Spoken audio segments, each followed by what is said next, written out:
Udah ketemu sama aku ngeliat ini.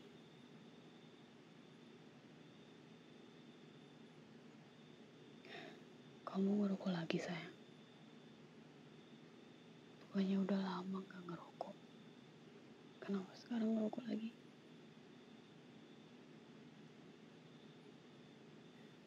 Iya, walaupun kadang-kadang. Kan kamu udah pernah berhenti, kenapa mulai lagi buat ngerokok?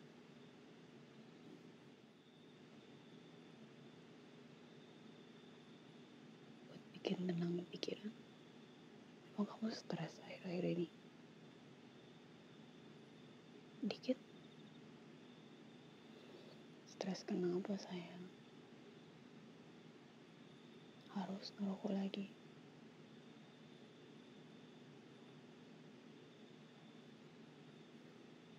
Ya sayang aja, kan udah berhenti kemarin tuh. Masa mulai lagi?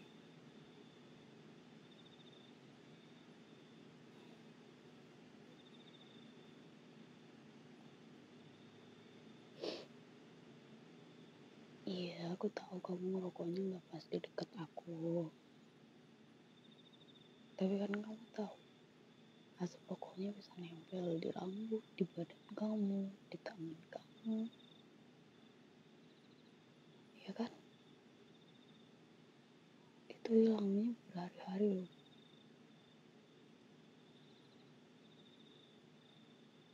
Apalagi sekarang kan aku lagi hamil.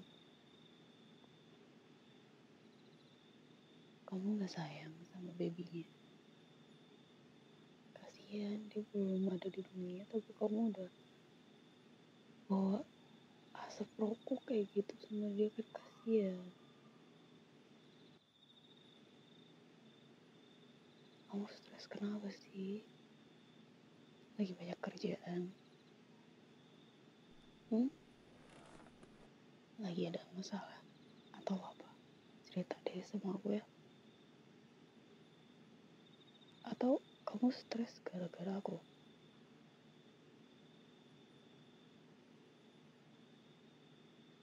Ya kan kamu tahu sendiri, orang hamil hormonnya tuh macem-macem, aneh-aneh.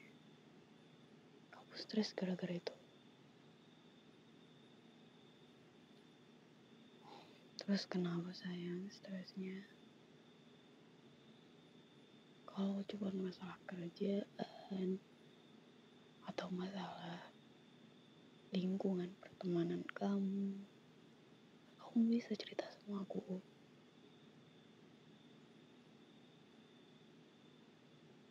Kamu bikin aku kepikiran gimana kalau kamu sampai ngerokok kayak gini, aku malah makin kepikiran.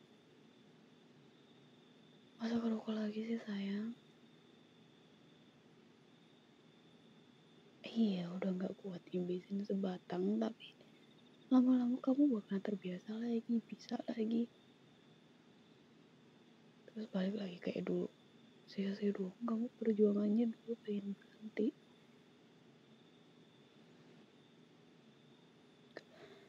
Gini deh, kalau kamu stres gara-gara aku minta maaf deh.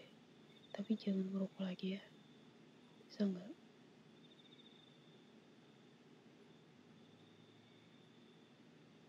Aku nggak suka karena rokok nggak ada manfaatnya buat tubuh kamu sayang. Yang ada malah bikin kamu sakit-sakitan, badan kamu jadi nggak enak. Walaupun kata orang bikin tenang sih. Kalau kamu mau nenangin pikiran, kamu boleh healing deh. Kita healing. Kalau kamu mau sendiri, kamu boleh healing sendiri, gak apa-apa. Tapi tetap kabarin aku gitu-gitu.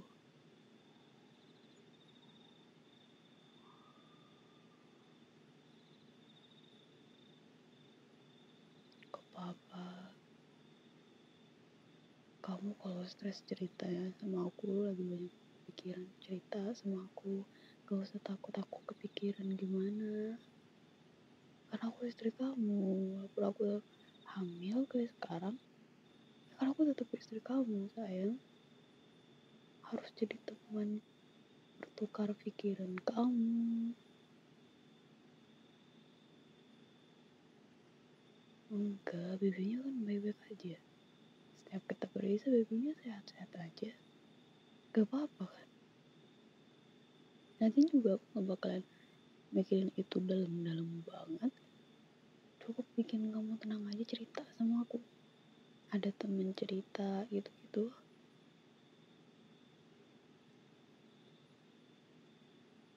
Ya, udah ya, jangan ngerokok lagi ya. Sayang loh badannya, biar kamu bisa lebih lama sama babynya.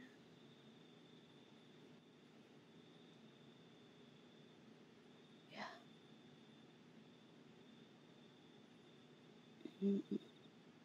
gak apa-apa. Tapi bisa kan? Beneran. Makasih.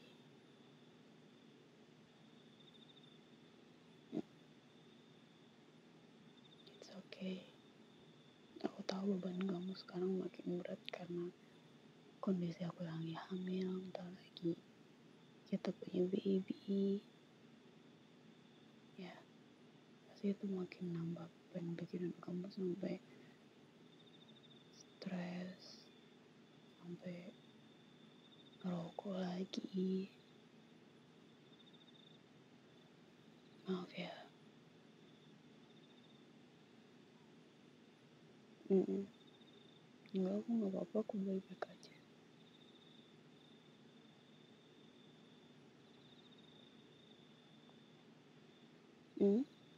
Mbak tadi ditemenin sama adik kamu, cuman katanya ada kerjaan dadakan gitu. Jadinya dia balik dulu. Tadi makan ayam serundeng. Adik kamu yang masak. Serius? Bisa? Jadi tadi kan ada abang-abang tuh, abang sayur. Terus dia tiba-tiba beli kelapa parut gitu. Terus aku nanya, kamu mau bikin santan? Kata dia, aku mau bikin ayam serundeng. Kata. Ya, kita tahu kan adik kamu emang gak bisa masak ya. Terus tiba-tiba dia mau bikin ayam goreng serundeng. Ya gak susah-susah amat sih sebenarnya, cuman buat orang yang gak bisa masak itu udah wow banget. Apalagi rasanya, kamu harus coba sih. Ada di kulkas, ntar aku angetin. Enak. Katanya dulu belajar dari temen kos dia. Terus tadi kan kita juga cerita-cerita tuh. Aku nanya, dia betah gak di kos? Katanya betah banget. Dia memang mau keluar dari rumah mulu kan. Dia seneng, dia anaknya ditahan-tahan kan. Akhirnya dia ngekos sendirian. Terus dia bilang dia betah banget. Iya, sambil aku nasihatin juga, cari temen tuh yang bener. Kan jauh dari keluarga, jauh dari kita, gak bisa ngawasin tiap saat. Terus aku juga ngeri akhir-akhir ini berita tentang anak kos banyak banget yang negatif, yang buruk.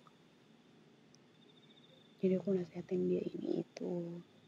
Terus aku bilang, dia kan masih muda banget ya umurnya, masih kayak penasaran, terus keponya itu masih ada gitu. Jadi kayak semoga dia ketemu teman yang baik-baik, lingkungan yang positif gitu. Enggak ada perubahan sih dari dia, cuman ya itu dia jadi pintar masak. Terus kayak ada jiwa-jiwa keibuan yang mulai muncul, tau gak? Iya, bukan mami, ibu. kayak dia apa ya, perhatian banget. Tadi aja tuh dia, aku ke kamar mandi terus dia pegangin, padahal aku nggak pusing, terus aku nggak lemas juga, aku bisa ke kamar mandi. Dia bilang, mbak mbak tuh kalau ke kamar mandi pelan-pelan jalan ya, jangan buru-buru kayak gitu, aku ngeri, sini sini barang aku aja gitu. Ya coba dia aku kan lagi pup ya, so dia tuh dibuka pintunya, katanya biar kalau ada apa-apa, kalau aku manggil dia bisa dengar kan, kayak ayolah. Aku jadi nggak enak sama adik kamu, tau nggak, biasanya dia tuh kayak bocah ya menurut aku, walaupun umurnya udah segede itu dan badannya sebesar itu, pas awal-awal ketemu tuh kayak dia masih bocah banget, dan sekarang dia jadi kayak ibu-ibu. Pokoknya lain kali kamu harus ketemu sama dia sih, atau gue ntar weekend dia disuruh kesini aja biar kamu tahu perubahan dia gimana. Ya loh, kangen banget sama dia sebenarnya. Cuma aku nggak tahu dia kerja apa sih. Oh ya, aku nggak nanya tadi dia kerja di mana. Terus malu, kenapa malu pun nanya sama aku doang.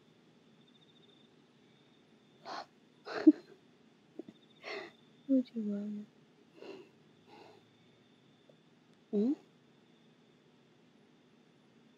Iya, nggak apa-apa. Makasih ya udah jujur sama aku. Ya walaupun awalannya harus aku yang nemuin dulu ya di mobil kamu. Untung aku cari lipstick aku di mobil kamu. Kalau enggak aku nggak bakalan tahu. Terus kamu nggak bakalan cerita, ya kan? Emang kamu bakalan cerita kalau kamu ngerokok lagi? Kayaknya enggak deh. Kamu mah. Dulu tuh aku tahu seberapa berusahanya kamu buat berhenti ngerokok. Dan sekarang kamu mau mulai lagi. Udah ya, berhenti lagi ya. Ini aku buang, boleh? Janji kamu gak diem-diem ngerokok lagi. Please. Oke sayang, ya. Demi aku dan baby. Demi kamu juga, boleh? Thank you.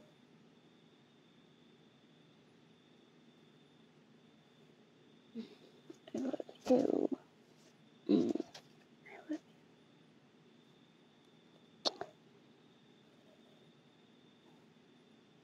Semoga ini rambutnya gak bau asap ya.